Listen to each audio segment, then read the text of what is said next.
Hello, Macadorish Football Fan TV. It's myself and Gary Spain joined today. I feel like I'm saying a mass or something there.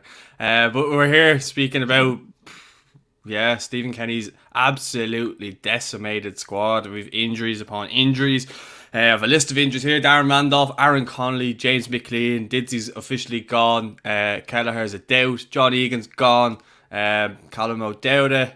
Kieran Westwood has broken ribs, but there was no guarantee he was going to be in the squad anyway. But just in terms of the fact that we've lost obviously experienced goalkeepers, Jack Byrne, James McCarthy, and then recently, as about 5 minutes ago, we found out that Adam Ida is added to that list. Let me know if I'm missing anyone as well. Get your comments in, guys, too, and we might discuss them. We're going to be staying on for about 15-20 minutes. Gary, firstly, your thoughts on all that?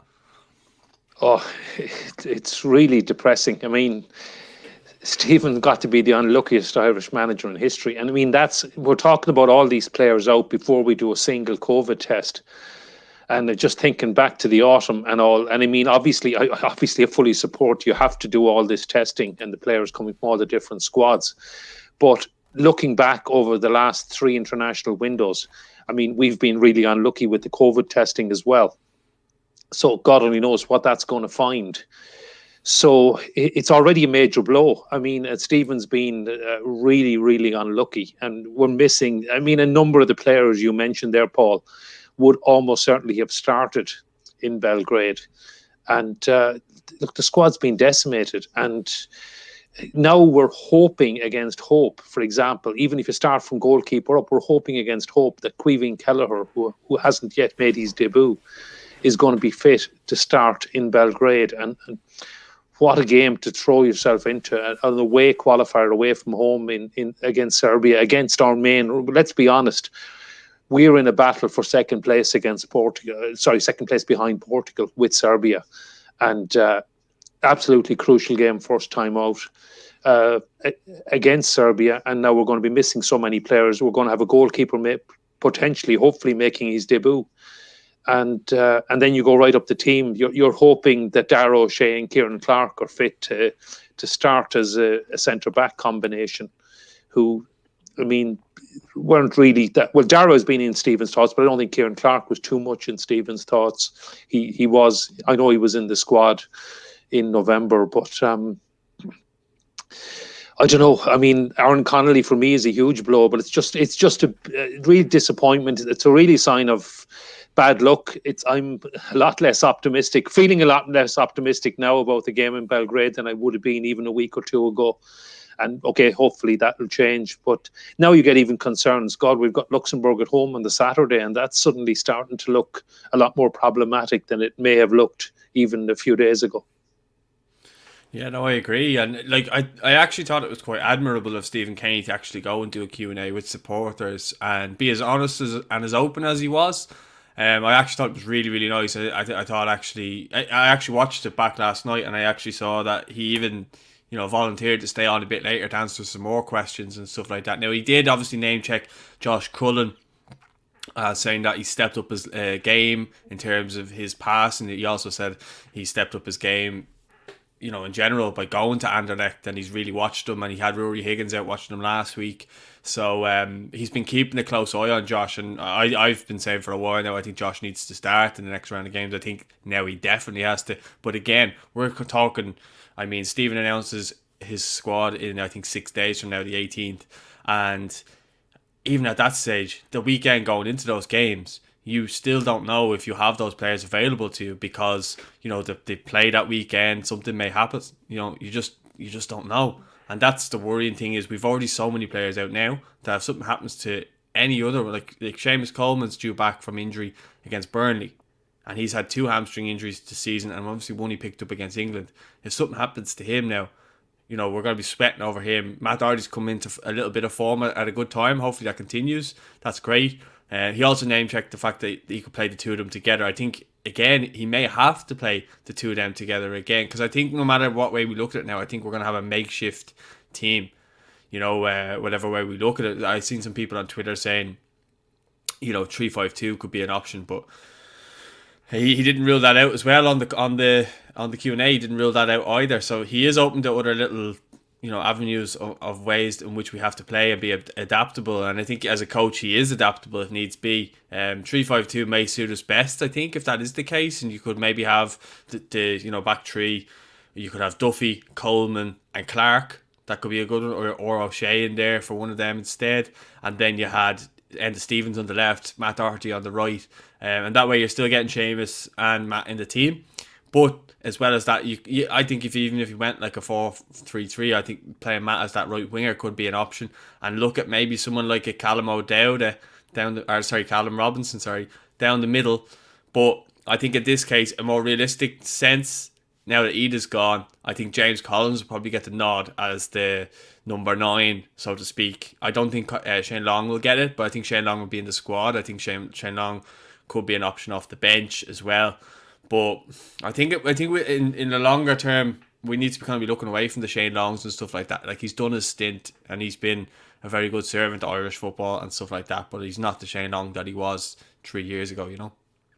He may be an option off the bench. If Stephen does go with the 4-3-3, which I know he normally sticks to, I think Matt Doherty up front is probably a good shout. I mean, he is all, as we've said before, especially in his Wolves days, he was always very attack minded as a wing back. It's a bit more difficult for him at Tottenham when they actually play as a 4 as well. Or certainly, I really hope Seamus Coleman is available, because we also need not just his ability. Obviously he's a great player, but his experience, because I'm thinking of the spine of the team now, and I think Caoimhín Kelleher, plan is that he'll be fit just to be on the bench for the weekend, so hopefully he'll be fit and available and in goal. I think he only starts training this week, Gary. Yeah, I know, but it is a doubt. But he's meant to be back, and if he's back, I think hopefully Jurgen Klopp will allow him to go. I think he will. I mean, he'll certainly benefit from getting the game time as well. But the spine of the team, you could have Caoimhín Kelleher in goal. I think Darragh O'Shea starts if he's fit. I think he's played himself into the West Brom team when maybe originally Sam Allardyce didn't have a huge amount of faith in him, and now and Darragh O'Shea is playing really well. I think he will start whether it's a back 5 or a back 4. I think Darragh O'Shea plays, and I think you're probably right about Josh Cullen, but it's a very young. Now I know you probably say Josh Cullen is not that young, but it's a very inexperienced spine of the team, which would be a concern. And so that's why I think you're right, that I think we will see Seamus Coleman and Matt Doherty both on the pitch, whatever way it works out, just to get our experienced, better players on the field. Shane Long, I'd still like to keep him in the squad. I think he's a decent option off the bench. He may well start, maybe not as a central striker, but maybe in one of the wide positions if Stephen goes with a 4-3-3. Again, it's just to get some experienced players. I mean, we're already down to the bare bones, and we may well end up losing another couple of players already with the weekend round of matches, with all the COVID testing, as I was saying, to come. It's, I don't know. I mean, it will be a very, very inexperienced and weakened side that is going to take the field on Wednesday week in Belgrade. Yeah, well, I think that's the most annoying part is, as I mentioned there, like, we've still have so many other obstacles to, get over, because you've got the COVID testing, you've got the week leading up to the game. Then actually, if you play Serbia, and is anyone, that's going to be a big loss, get injured against Serbia or suspended or something like that, you just never know. And the fact that, look, we have someone like Shane Duffy, who's probably going through his worst period of his career right now, and then Stephen has a big decision: does he play him, because he was captain when Seamus Coleman wasn't there? Like, Stephen Kenny obviously really rates him. We obviously, as Irish fans, don't think that Shane Duffy's done a whole lot wrong for Ireland. I think, yes, he does step up his game for Ireland. I think he's brilliant in that sense, because more so it suits his game. We're more, on the defensive, and that's what he's good at. Whereas if you want to be on the front foot, you don't really want him to be a centre half that gets attacks started. And that's not a slag to him or anything like that. It's just, he is what he is and play to his strengths more so. Like, John Egan would be the one who, could start attacks from the back, or is comfortable on the ball a bit more. I'm not saying that Shane Duffy is like, people are making him out to be the worst player in the world. I don't think he is. I don't think he can play at an international level for that length of time in which he has been a regular and being captain, because you remember the last the last qualifying game for the Euros. He was captain of that game against Denmark as well under Mick. So that's because he was, and any time there was any sort of injury scare with him, everyone was sweating over him, saying, "Oh no, Duffy has to play," purely because he's been our biggest goal threat as well. Well, he's also been. I mean, you talk about the goal threat. He's our only goal scorer under Stephen, but he also. I mean, before Stephen came in, I mean, he was probably one of the most crucial players. One of the players we probably said we couldn't afford to lose, and he hasn't let us down. I think it is fair comment to say Shane is not the type of player to bring the ball out from the back. I mean, if you're talking Pep Guardiola and he likes a John Stones or someone like that, and Stephen actually likes to play like that. He likes to play the ball out from the back. I mean, Shane is not that style of player. He is, as you said, John Egan, Darragh O'Shea can play like that. But Shane is a very good defender, and he's somebody who's much more comfortable. I think that's probably why it's easy to look back in hindsight, but the Celtic move was probably a mistake in that Celtic are not a team that are normally under the cosh and defending for 90 minutes. They're normally a team that's playing against inferior teams and you're defending with a high line at the halfway line. And that's when your defenders can get caught out. And maybe the mistakes Shane has made get amplified a bit more. I think certainly in Belgrade, we will not be sitting on the halfway line with a high line pressing the Serbs unless we're chasing the game at the end of the game or something like that. So I think Shane will be a lot more comfortable in that situation because we're going to be under the caution in Belgrade. I don't think there's any doubt about it. I mean, Stephen or any of us would bite your hand off for a scoreless draw at this stage. Look, we'd be absolutely delighted to go there and defend for our lives and nick a point because I think that's going to be the limit of our ambitions at this stage, particularly with all the players out. And so, I mean, the strengths of Shane's career has typically been in the Premier League, whether it's with a Blackburn or a Brighton. And it's not that long ago since he was a Brighton Player of the Year, and they were talking about Duffy and Dunk being irreplaceable. And it is in a team that's probably more in a relegation battle that's coming up against better and bigger teams, and you're defending your 18-yard box for your life. And unfortunately, I think that's what we're going to end up doing in Belgrade. It's going to be it's probably going to be a long night, but well, hopefully Shane's available. Hopefully Darragh O'Shea is available. Hopefully Kieran Clark is available, and that Stephen has the option to pick whoever of those he sees as his centre-back pairing. Or if he goes with a three, maybe all three. But I think if he goes with a three, he'll probably have Seamus Coleman in there. Again, hopefully Seamus Coleman is available. Yeah, I just have a list of players that he kind of brought up from the Q&A last night, and we're just going to run through a couple of them and see if we think that they maybe could step up or whatever you think about them, all right? So okay. It might be a bit blurry for some people, so just let me know, because I think it's a screenshot, but hang on 2 secs. So in goals, he's got Darren Randolph, Mark Travers, Caoimhín Kelleher, Kieran O'Hara. Kieran O'Hara's lost his place. Mark Travers isn't starting after being recalled. Gavin Bazunu won Player of the Month for Rochdale today and has been playing regularly, so I think he is going to be in the squad regardless of what people think about his age or anything like that. He's probably our best performing goalkeeper at this moment in time right now. Then he has for right back, he has Darragh O'Shea, who can also play in centre back. Cyrus Christie, Seamus Coleman, Matt Doherty. Then it's in centre back Darragh Lenihan, Shane Duffy, John Egan out injured, Kieran Clark, and then Kevin Long. And then he has left back Derek Williams, who's just gone to AC Milan, can play centre back as well as left back. Ryan Manning and Stevens to the left. Then in the kind of the number 8s, I suppose you could say, or well, no, number 6, sorry. So he's got James McCarthy, Jason Malumbi, Josh Cullen, Connor Howard, and I think James McCarthy's probably going to miss out on this. Harry Arthur then as the 8. Harry Arthur, Jeff Hendrick, Jason Knight, Aaron McAniff, and then the number 10 position just behind the striker, he's got Jack Byrne, Robbie Brady, Alan Brown, and then on the right hand side as kind of like right wingers that kind of cut in sort of speaking, Graham Burke at Shamrock Rovers, Harness there at Portsmouth, Darrell Horgan, Callum Robbins, who can also play striker there, that's why the arrow's there.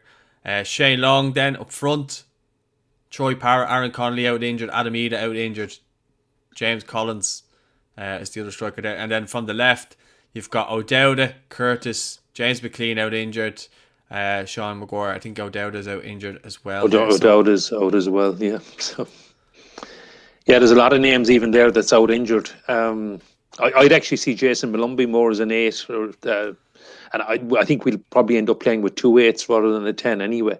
But see Jason Malumbi more of an 8 than a 6. It probably will be. I think Conor Hourihane will play. Well, hopefully he's fit as well. But I wonder, will he play now as more of an 8 and Josh Cullen playing as the 6? Or maybe Stephen might feel what I was talking about earlier with the spine of the team, if it's very inexperienced. We play Conor Horan then as a 6. I think you're right about Gavin Bazunu. I think he will. I had said a few days ago that I thought he might go with the under-21s to Wales and get some game time. I think definitely now he's going to Belgrade, even if Caoimhín Kelleher is fit. I think if Caoimhín Kelleher is fit, he will start to make his debut. If not, I don't know. It'll be a toss-up between Mark Travers and Gavin Bazunu. And well, what a place to have to be thrown in the deep end in Belgrade against Serbia.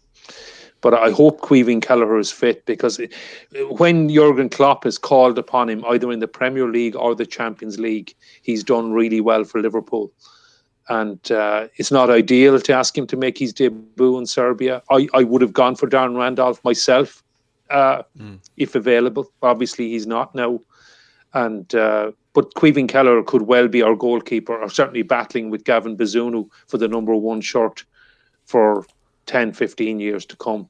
But maybe it's coming a little bit too soon. But so what? He's done really, really well when Liverpool have called on him. So hopefully he'll do the same when his country calls. Just on Darren Randolph, I believe it is the first game since 2015 when we lost to Poland that it's the first competitive game that Darren Randolph hasn't started in. So yeah, he's been available. Yeah, he's been available for them all. Yeah, but if people didn't realise the importance of Darren Randolph, and that's why, in my opinion, I think he will go down as probably our 3rd best goalkeeper of all time right now, behind Shay Given and Packy Bonner, because I just think when he's been called upon, he's been absolutely brilliant. I think he's a huge loss. I think you more so realise how vocal he is and how much of a leader he is in recent times, with COVID and stuff like that. You can hear what he's saying to the defenders the whole time. He's always talking and stuff like that. But also in saying that, like, he stood up for people like Shane Duffy and stuff like that online as well, when others wouldn't, and he stood up for James McLean as well. He was the first person to come out and kind of back James McLean as well. So I think you mentioned about Seamus Coleman earlier. I think Darren Randolph is a leader in that regard as well. And even for, I would say that as far as the West Ham squad as well, he seems to be a really good egg in terms of, I'm not calling him an egg, but it's just a really good person to have around that squad. It seems as though he's really liked. He seems to be friendly with all the players and stuff like that. And I put up a video there recently that West Ham shared of me even going over and picking up one of the defenders. I think it was Sofal, and picked him up on the ground because he was nearly in tears after losing the game. But I think that's what you're losing with Darren. But I do think Caoimhín, if he's able to, he's only coming back training this week, He's not coming back to play. He's coming back to train. He's an abdominal injury. Ideally, it would be my starter right now, yes. But if he's not available and something happens and something goes wrong in that time, we need everything to go right for us. And right now, everything's going completely wrong for us. So it's just, I think if he's not in there, I think I'd have to go with Gavin, because just purely to the fact that he is literally playing week in, week out. I think what we could be confident in is that Stephen's worked with both goalkeepers anyway, with the 21s, so he knows them and he'll be able to chat with them and stuff like that. So that kind of, goes out in our favour, I think, at this time around. But I do see the worry, and I think, Travers may not be a bad shout to kind of have around as well, because obviously he has played Premier League as well. I think people may forget that. And he was pretty much number 2 during the whole time of Mick. He never really got a game other than the friendlies, I know that, but he was still pretty much the next in command, I would have said, even more so than Kieran O'Hara, who's lost his place at Burton now as well. But Stephen did say they're monitoring all goalkeepers at the moment, and he has Rory Higgins running around like a blue arse fly, and he's the one, monitoring everyone. It's a massive step up. I really like Gavin Bazunu. I've been really impressed with him at Rovers. I mean, to go down, I think I've told the story before on air about the bus down to Cork I'll tell it again quickly that I think he was only 16 at the time, and Rovers were away to Cork City in a crucial League of Ireland game. And one of the coaches noticed that Gavin was sitting on his own in the coach and just on his phone. And he just went over to try and make sure he got included in the squad. And he says, "What are you doing?" He says, "Oh, I've just watched the last 5 penalties Kieran Sadlier has taken for Cork City." And lo and behold, Cork get a penalty in the game. Kieran Sadlier takes it. Gavin Bazunu saves it. Keeps a clean sheet. And it's just, he's wise and experienced beyond his years. But he's still only 19 and he's playing in League One. And it's a massive, massive step up for him to, at least Caoimhin Kelleher has played Premier League and Champions League, so that's why I'm hoping he's available. The other alternative is Mark Travers, who's on the bench. I mean, I know he'd gone to Swindon to get some game time and unfortunately had to be called back. So he's had very little game time. He has had some Premier League experience with Bournemouth, but he's got very little game time this season. So it's going to be Stephen's call. I think it would be between the two of them. I think if Caoimhin Kelleher is available now, he starts. And I know you said he's only coming back to sit in the bench or back to training, but I think if he's able to train, and I think he's fit to train, then I think he should be fit to play in Belgrade. But if not, it's going to be a massive call.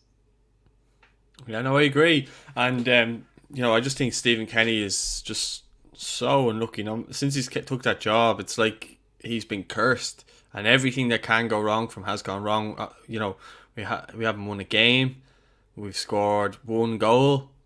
But I will say in his defence, I thought we had moments of really good play. I thought the Slovakia game were just really super unlucky in that game.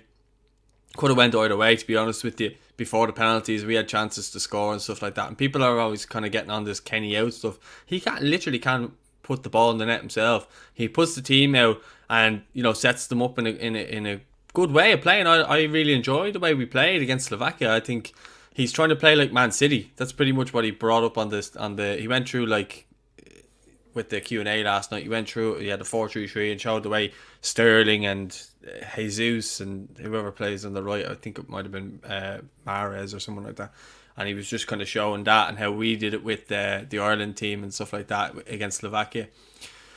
So he is trying to play with like a press and stuff like that. He knows his stuff from listening and hearing him. Do you know what I mean? I just feel as though I'd love to see what he could do with maybe a couple of weeks away with the team, like he got with the 21s, the Toulon tournament, and just see how we got on in that regard. I know he's due to have something like that in June, but the way things are going right now, will that even happen because of COVID and stuff like that? Players are probably so fed up that they want to go on holidays or something, or just kind of get a break from football because it's been literally so hectic, the schedule. I mean, if you look at it right now. So, look, I hope he gets time to work with the players and just get the chances under him, because I just think he's just been absolutely so unlucky. And I'm not making excuses for him, and he doesn't look for excuses himself. I think he just tries to get on with it. Do you know what I mean? I think what he should really start trying to do is stop trying to be so honest. Do you know what I mean? I just don't think it's working in his favour. I think some of the stuff that was said last night didn't really need to be leaked. I think it could have been left for next week, and then it's less to worry about. You know what I mean? But as soon as people picked up on, Randolph injured, it was straight out, and then it was in the papers and everything like that before you knew it. So I think it was going to get out, but it was probably going to get out of West Ham in the next day or two anyway. I mean, the clubs will make those things public. So. He's been really, really unlucky. I agree, Paul. He's definitely trying to play football in the right way. He does like to play the Pep Guardiola way. It's not just Man City; it's the way Pep played it at Barcelona as well. Unfortunately, we don't have the quality of players that are available to the likes of Manchester City, etc. But it's certainly pleasing on the eye, and it is the way forward for the national team.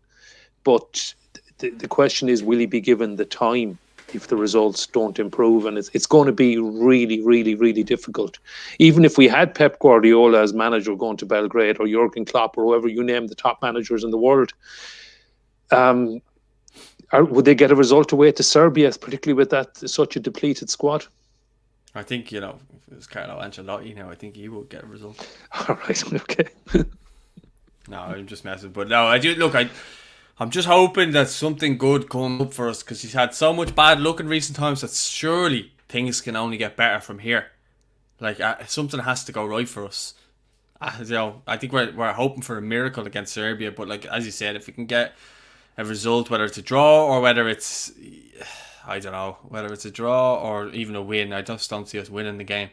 But look, it'd be interesting to see how he sets up. We are missing a lot of players from, I would say, our starting lineup, and it's going to be a tough task. But we've written this team out before as fans, and they've came back and put in, performances when we didn't expect them to. So hopefully this is a case of that now. You know what I mean? So let us know your thoughts in the comments. Anyway, I think we'll leave it on that now, Gary, unless you've anything more to add to it. No, that's about it. Just fingers crossed, no more injuries and no more positive COVID tests. Yeah, if you're a returning watcher from the channel, don't forget to subscribe. Please like the video, and we'll speak to you all soon. We'll have more videos coming up next week and then beyond, obviously coming over the international break. I have to go and get ready. I have to go to Tallaght Stadium for the President's Cup. So we'll speak to you all later. Thanks very much for joining in, and we'll catch you again. Have a nice weekend.